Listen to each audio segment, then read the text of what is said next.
محمەدێکێ لە حەدیثەکانی پێغەمبەر صلی الله عليه وسلم ئەیڵێم و لێرەشەوە بە هەموو کەسی بگەن و دێمنەت بن تایە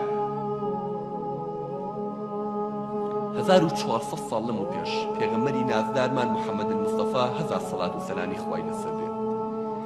ئەفەرمێت بۆمان باز دەکات لە ئاخر زەمانە چییە بێ ئەفەرمێ ينحسر الفرات عن جبل من ذهب ئەفەرمێ ئەو ئاوی فراتە ئەیگیرێتەوە شاخی ئاڵتونی تیا دەرەکەوێت ئاوی فرات ئەگیرێتەوە بربەستێک بەریەگرێت ينحسر حسارەکە هەڵەکشێت ئاوەکە هەڵەکشێتەوە سەرەوە بۆ ئەوەڵەکەی لە خوارەوە ناڕوە لە بەری ناڕوە حسارەکە ئەگیرێتەوە لەگەڵ گیرایەوە ناڵێ دیجلا کورەکاکە ناڵێ نیل ئەرێ چەند چەموو ڕووبار لە دنیاە هەیە خۆ محەممەد مستەفا صلی الله علیه وسلم نە دیجلەی دیوە نە فورات ئەفەرمێ ئاوی فورات کە بە خاکی عێراق و سووریا و کێوکێومەدەیە بە شاما دێت و لە تورکیاوە دێت و یەکێکە لە دێشتەی ڕووبارەکە دێڵە ئەو ڕووبارە لە ئاخر زەمان ئاگیرێتەوە نەک هەر ئەگیرێتەوە ئەمە هەواڵێک پێی داینەڵە ئەگیرێتەوە وشکەکە هەواڵی دووهەمە فەرمێ لەگەڵ وشکی کرد لە ڕاڕەوەکەیە شاخی ئاڵتون دەرەکەوێت چیایەکی ئاڵتون عن جبل من ذهب هەنگێ دێنەیانوێ لێکیەنەوە کاکە لەوانەیە هەر ئاڵتون نەبێ بەبەستی پێ نەوت بێ هەر شاخی ئاڵتون هەر تەپۆڵکەی ئاڵتون گردی ئاڵتون دایم کۆمەڵێک سبحان الله عالمیشن لەناو ئەم ئیسلامەیە کەچی دایم ڕووخاون لە ئاسیەم عیلمانەیە ئاوە سەردانێن وازانم دینە دواکەوتووە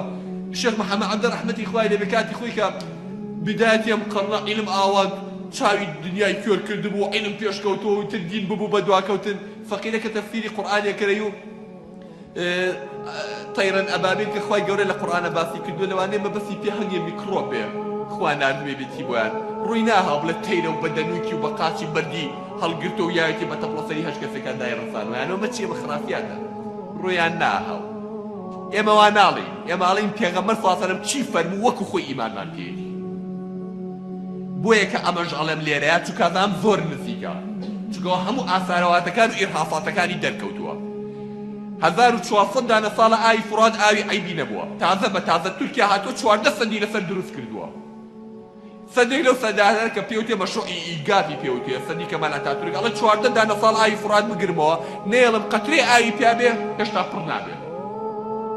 ئەوە ئێمەش دێرەوە ئەچینە خزمەت حەدیثەکەی پێغەمبەر صلی الله علیه وسلم و بە هەموو دنیاشی ئەلانەکەی ئەڵێن ئەوە چاوەڕێ بن ئەم ساڵە ساڵی کەیە دوانی کەیە دەی کەیە ئەوە وشکە ساڵی هاتۆ بەرەو دنیا ئەوە خەریکە وشکەکە پێغەمبەرەکەمان سەڵات و سەلامی خوای لەسەر بێ 1400 ساڵ لەمەو پێش محەممەدی نەخوێندەوار کە نەخوێنەواری بۆ هەموو کەس عەیبە بەڵام بۆ محەممەد مستەفا بەڵگەی ڕاستی پێغەمبەرایەتەکەیەتی سەڵات و سەلامی خوای لەسەر بێ بەڵگەی کەمالێتی چونکە نەخوێنەوارێ ناتوانێت شتی وا دروستکە و شتی وا بزانێت 1400 ساڵ بە ئێمە وتووە ئەو ئاوی فوراتە ئەگیرێتەوە ئەمە یەک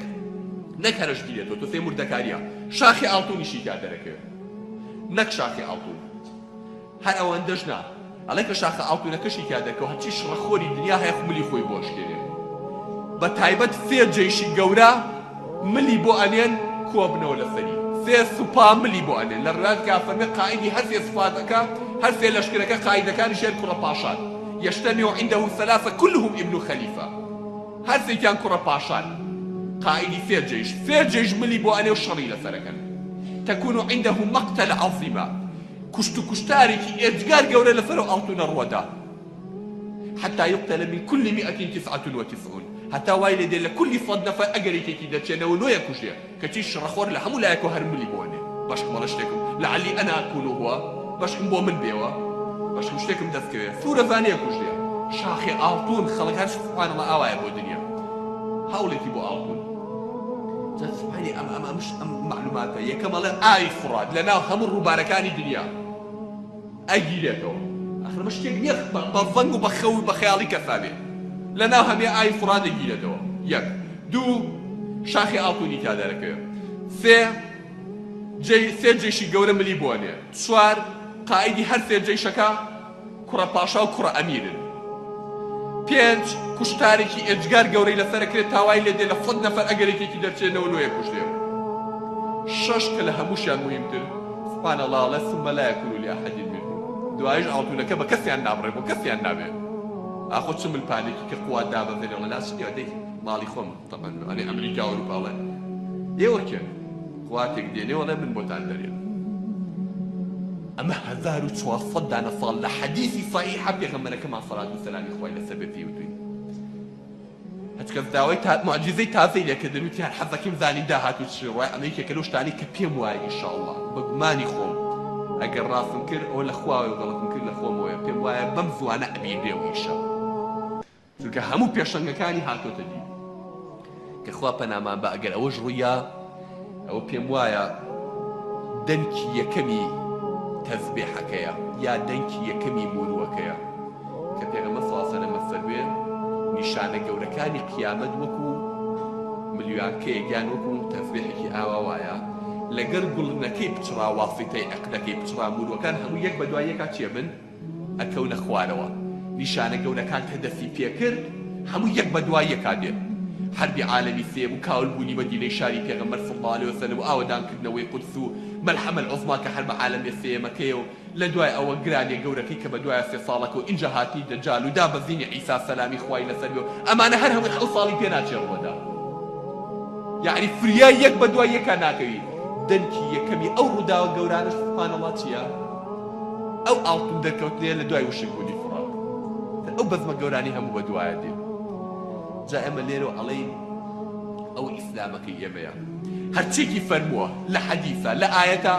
سنريهم آياتنا في الآفاق وفي أنفسهم حتى يتبين لهم أنه الحق